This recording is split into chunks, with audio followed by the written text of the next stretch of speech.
Gusto mo pinakamalupit na hugot? Ito, makinig ka. Ang love ay parang sigarilyo. Kasi kapag sira yung TV, hindi aandar yung motor. Sakit man jud hunahunaon, pero ato na lang jud dawaton. Kay kana atong uyab karon nga naay bana, dili gid na matua.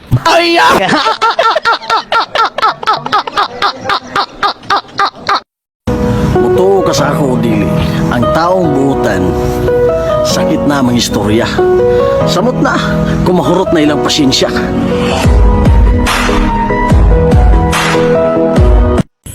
Dili na unta ko muinom kay gusto na nako magbago.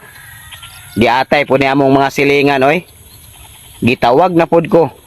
Puno ra ba kayong baso?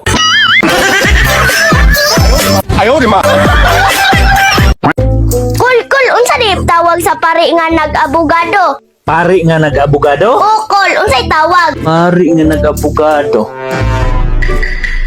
Sus, kadali anak pa. Father-in-law. Tama.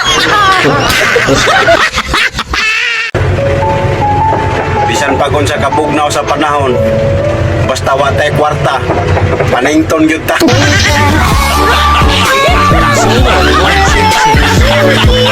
Bakit? Sino pa bang gagawa nito na may galit sa akin? Tingin mo gagawa ko para sirain yung mga pinaghirapan ko? Bakit ko ba? Baka dahil sa galit mo, style mo lang magkunwaring okay ka, pero pagkatapos ng lahat, ipagbabasag mo lahat. Hindi galit akong galit. Pero wala akong rason para sirain yung mga pinaghirapan ko. Dahil gusto ko na matapos tong lecheng proyektong to para hindi na kita makita. Huwag kang mag-alala, Ino. Pagkatapos ng lahat na to, hindi mo na ako makikita. Malaya na kayo magpakasaya ni Roxanne. At malaya na rin kayo magpakasaya ni Kuya. Hindi kami ng kuya mo. Laina aning Justin atong pangalan oy. Kay makit-an ta sa atong mga auntie. Miingon dayon og utin, dakuan na nimo oy.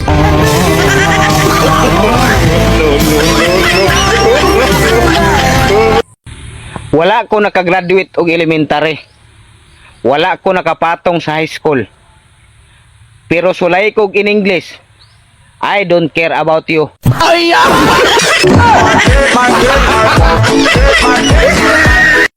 Ang swerte ng nag-birthday ng first week of January. Initi na lang ang spaghetti. May kay nauli na ka gikaglaag. Unsa man kabalo ka muluto? Kabalo man ko muluto pa. Sige pagluto bay kaulas mama nimo. Unsa may nakabuloan nimo nga luto? Mga bahaw initon. Abuang.